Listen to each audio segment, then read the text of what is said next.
Hi, everyone, and welcome to the Oak Grove United Methodist Church podcast. I'm Krisy Kuo, Director of Senior Adult Ministry, and right now we're working on a series called Sage Stories, celebrating the wisdom and grace of senior adults at Oak Grove United Methodist Church.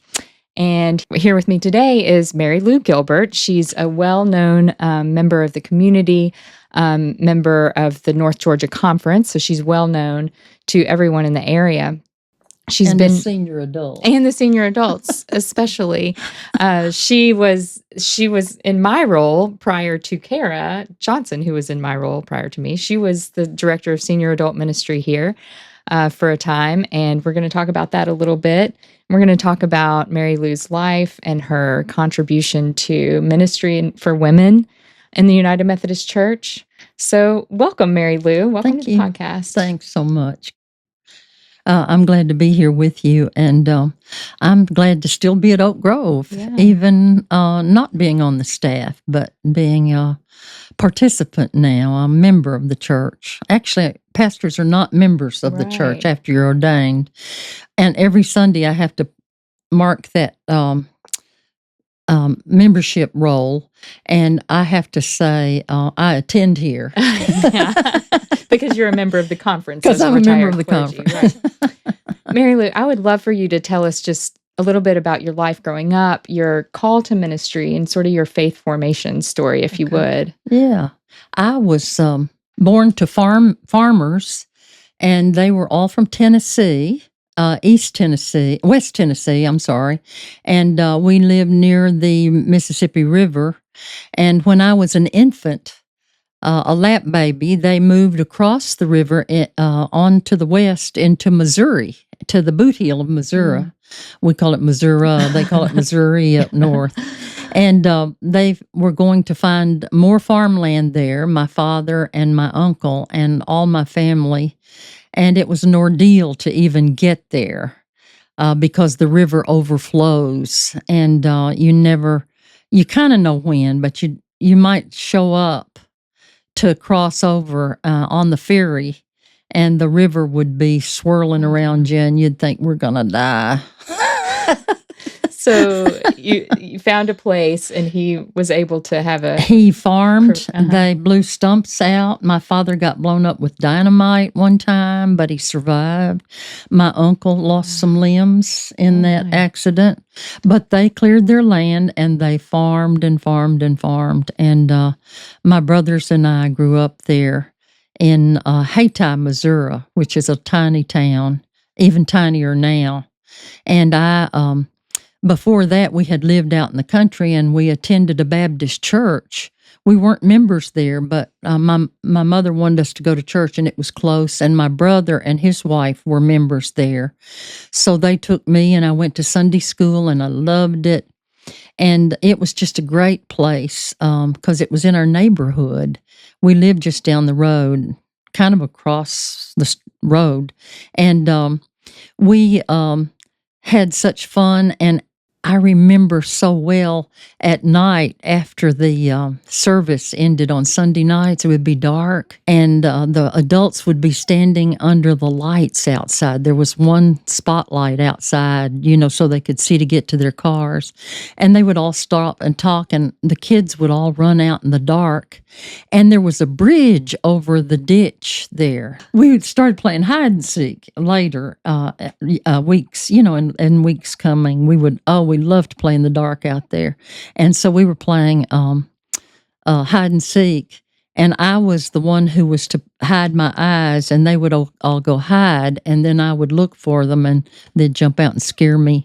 And while I was had my eyes closed, I put my head down on my hands, and I just thought, this is the best place in the world. I love being here. I just remember that moment when, a little spirit came over me, and I thought, I like church, and I'd like to do this. Yeah. So that was my first little experience that I'm aware of, just saying, gosh, I'm going to be a church person. Well, I didn't exactly say that, but, it sort of puts a little A little seed. A little seed in your mind.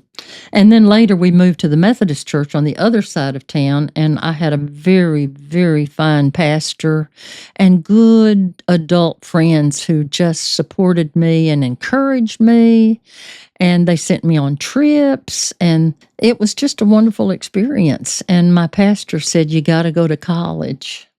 That was the one person who said I had to get an education. I wound up going back across the river to Tennessee to Lambeth College and got my degree. You know Lambeth? I know Lambeth. It's not there anymore. But no, it's not. Yeah, I'm sorry, but it was one of the small Methodist churches that and colleges, fill us under. Oh. So you went through your education at Lambeth, and then you went to seminary in New Jersey, is that right? I went to Drew Theological Seminary. I really had a boyfriend that I really wanted maybe to marry. That didn't work out. So I went on to Drew, and I had a good experience at Drew. It was a real time of learning and enjoying study. And the area was great. We liked to go into New York City, and it was easy to do. And this is where you met your late husband, Jack, I met Jack. He came the next year after I had started. Okay. I was a wee bit older than my husband, just a few months. Anyway, I met him and another guy named Jack. His name was Jack, and another Jack, the same day at the dining table in the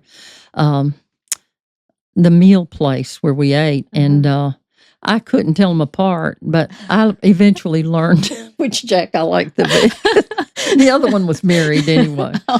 So we had a good time and some real adventures there, and a wonderful professor who pushed us to learn and to look at the world as God's world, where all people are invited. Yeah. And not to tamp down the possibilities for people or for the church. Yeah. So I liked that, and I liked her, and I liked Jack. And Jack and I married. And we wandered around for a while from different jobs and churches, and had some children and wound up in Atlanta. Yeah. And he worked at Emory for many years, and that was wonderful. We lived close to there. And then I went back to seminary at Candler. And because your master's at Drew had been in religious education. Yeah. And because they wouldn't let you pursue an MDiv back there. then, women were not being ordained. Yeah. And it was too hard to get in. We knocked at the door. But even if I'd gotten in easily, I'd still have to go back and get a Master's of Divinity. Yeah. So I started doing that because it was looking hopeful that women were getting in. A few were, one or two, and then 3 or 4, and so I went back to Candler and enjoyed that, and I did it very, very part-time because I was on the staff as the director of recreation for children for several years there at Glenn Memorial, right, on the campus. And when it was time for me to go to school, I'd just run across the quad. I was late for every class because I thought I was so close that I could just run in. And one of the professors started closing the door, and you'd have to sit out in the hall and listen to him. That was Fred Craddock, by the way. He was a great professor. Oh, my gosh. And he was an encourager, too. Yeah. But if anybody came late, he had a few extra chairs out there, and we would sit out there, but we could hear him, peek in the door. That's funny.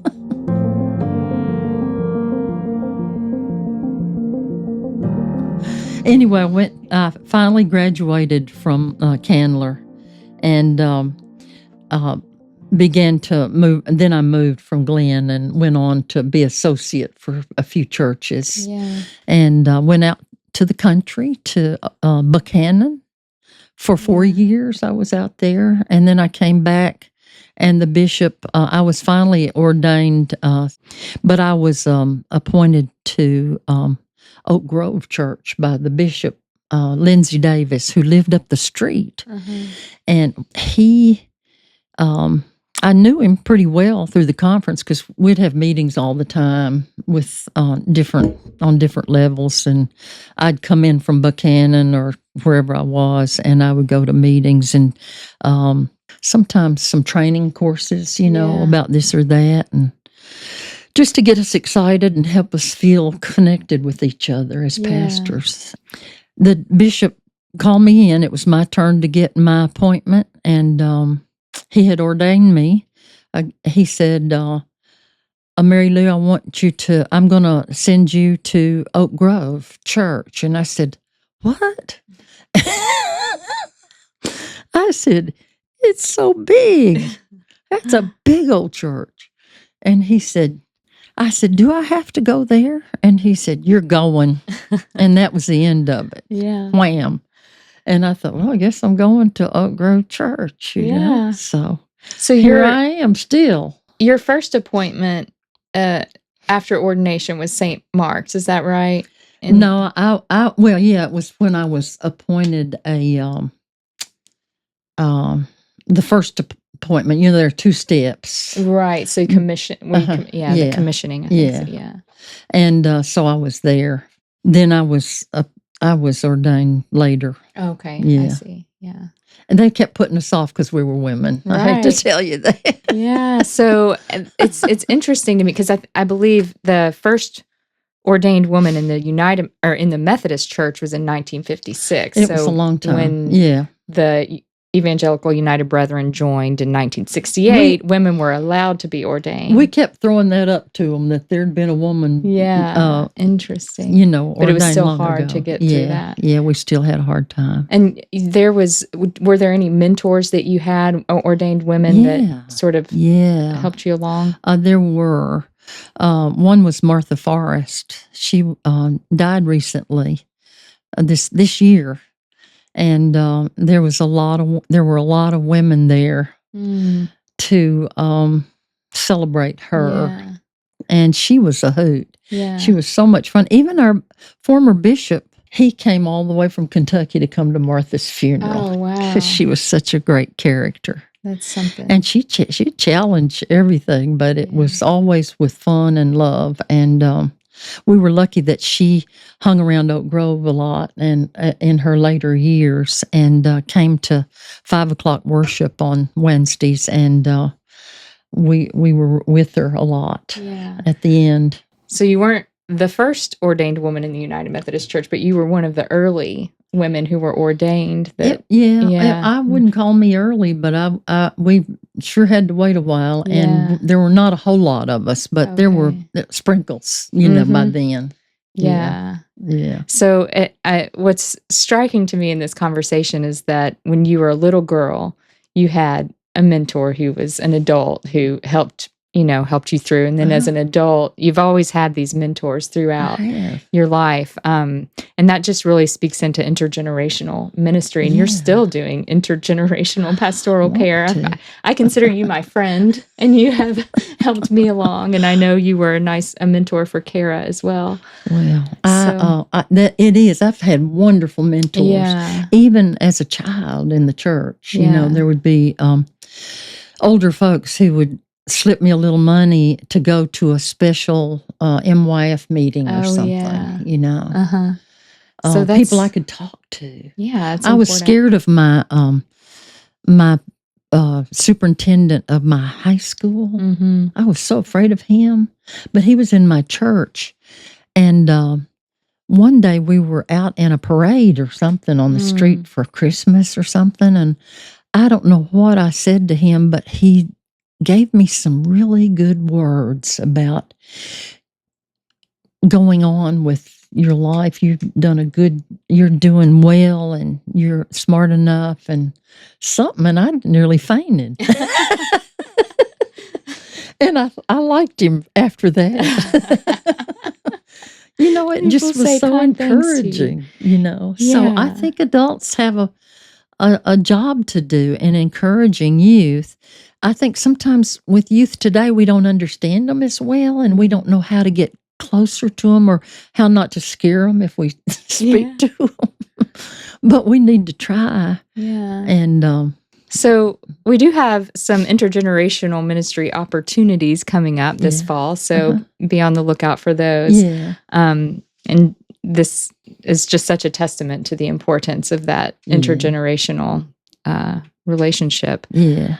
Mary Lou, after you were associate pastor here, you moved into the role of director of senior adult ministry. Can you tell me about that transition and your sort of philosophy? We sort of started it. Glenn said, how would you like to work with the senior adults? And I said, I'd love it. I was looking for something to do. Yeah. And we had lunch bunch for years. So there was sort of a core of people that we knew who came to eat lunch once a month. And they would have a program at the lunch. And that was what we had. But we never called it senior adult ministry. We called it lunch bunch. And that was good. I still want to call it lunch bunch. But anyway, Jim did a good job. He and Julie, and Julie's still here. And this is Jim Golden, right? Jim Golden. And Jim has passed, and Julie's still here playing the piano. She plays for Wednesday midweek communion. Usually. She can really play the piano. She's so much fun. Anyway, we started an extra thing called Senior Adult Ministry, and I put together a senior adult council so that we could hear what they wanted to do. And I had such good help and participation and ideas. And we just went here and there and everywhere. We went to Lake Junaluska. We went to south to Epworth by the sea. Lord, we went down there 2 or 3 times. And we had buses to do that that the church let us use. Once I was driving the bus, and one of the men who hadn't been on one of our trips was very concerned about a woman driving the bus. And he made sure he sat in the seat right behind me so that he could advise me. And we had an older woman on the staff who was with us, whom I loved, Etta May. She said to him, "Leave her alone. She's a good driver." And he kind of quieted down, but I know he was nervous. I mean, it's tough to, be in a situation you hadn't been in before and have some stranger driving you around, a woman. But we made it, and we had a lot of fun on those trips. We would stop off. But we did a lot of stuff here in town. We kind of saw everything in town. I would like to give you a long list of what we did. Yeah. But it just goes on and on. We'd do anything we thought we were big enough to do, or they'd let us in, or that we could afford. So yeah, that's something that I've taken from our conversations, and just get out there and do it. Yeah. Have fun. And let them help you figure it out, because they know the town. They've lived here forever. But I love the senior adults. I've never been so blessed. They just have been wonderful. And there's so many of them who contributed to this church. I thought this was a new suburban church when they sent me here. And it's not. I thought, good Lord, this is an old place. The history here is really interesting. Yeah. And so being with seniors has been a wonderful gift to me.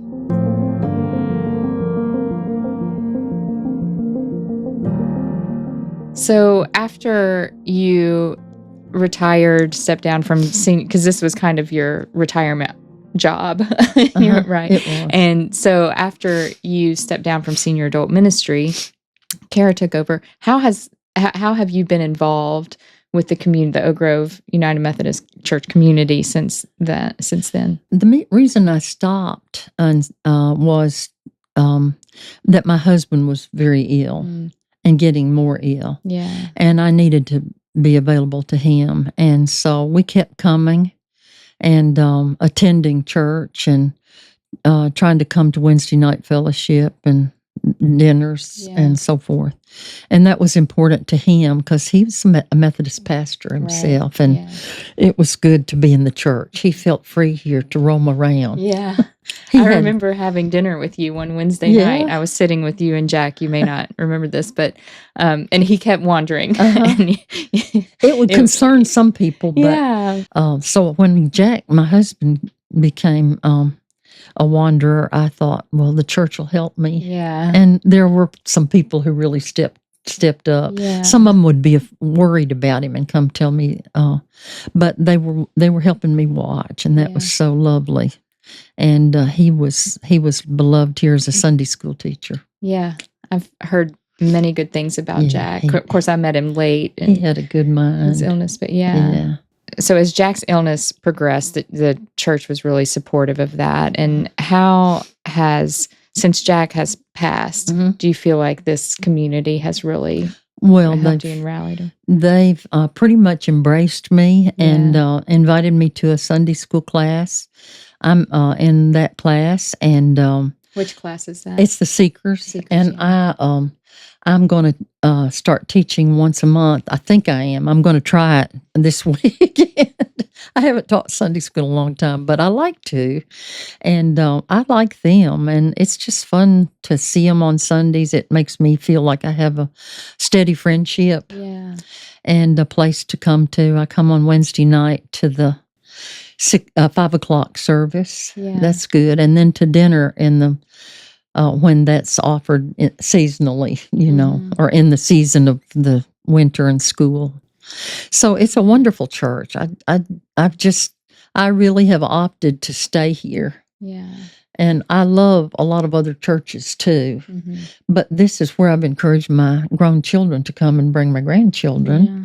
And they love Beth. Beth did one of them's marriage. So that's a good tie. And the children's program is excellent. Yeah. I have never seen better in a church. Yeah. The playground and the beautiful new structure we have out there for handicapped children and for regular children to come and play together. Yeah. That's all good.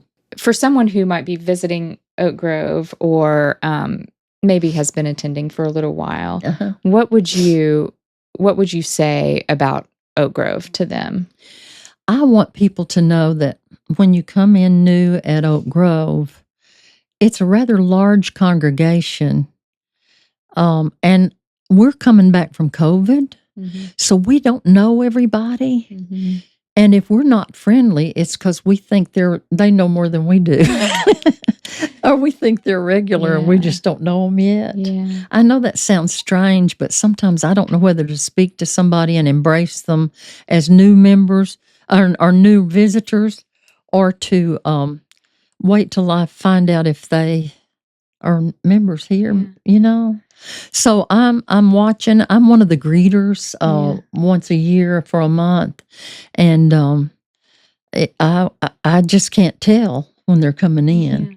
So we're kind of rebuilding the church from having been outside and having been closed and online, and I want us to be a friendly church. I think we really, really are. Yeah. Because once you get in, you'll really start to get to know people, but it's important to try to get involved in something and to ask your way, and don't be afraid to ask. Yeah. You said something when we talked before about being, that the church needs to make a way for everybody and to be welcoming to everybody, because you don't know when somebody... Right. Yeah. That's right. Can you speak to that? I just think God loves us all. We're all part of the creation, and we all belong together to do our very best together. I'm afraid our society has become, driving anyways, more hostile. But wherever we can be kind to one another, we need to do that, because everybody wants friends. Nobody wants to be alone and to be rejected. And so to come to the church is a place where you ought to really find good friends and study the Lord's Word and sing. Lord, I love the singing and the music here. And participate in the activities, because it can be a major part or a minor part of your life, but I hope it becomes a major part and that everyone will feel welcome here. Yeah. So a way that, since I've known you, that you've impacted me. Every time I leave a conversation with you, I feel inspired. I feel empowered. I feel validated. So, and you told me something one time, it was shortly after Jack's funeral, that advice for being director of senior adult ministry, since you'd been in the role, just to do something that gives me joy. And as long as I'm doing something I'm passionate about, that will sort of leak out into the community, and they'll enjoy it because they see that I enjoy it. And I would check it out with them. You'll get some best friends who are candid with you. Yeah. And just that kind of trust and relationship, it's wonderful to be able to work together like that. It is. And I'm glad that you set that up for me and for your predecessors. The one thing that strikes me, and through our conversations too, is, you've talked about just get out there and do it, the way that you encourage younger generations of people to do ministry and to be in community together. James Fowler, you call him Jim. I call him James Fowler because I have his book, and but talks about the stages of faith, and I like the words of Joseph, one of our pastors here. He used the word, she's like a matriarch of wisdom.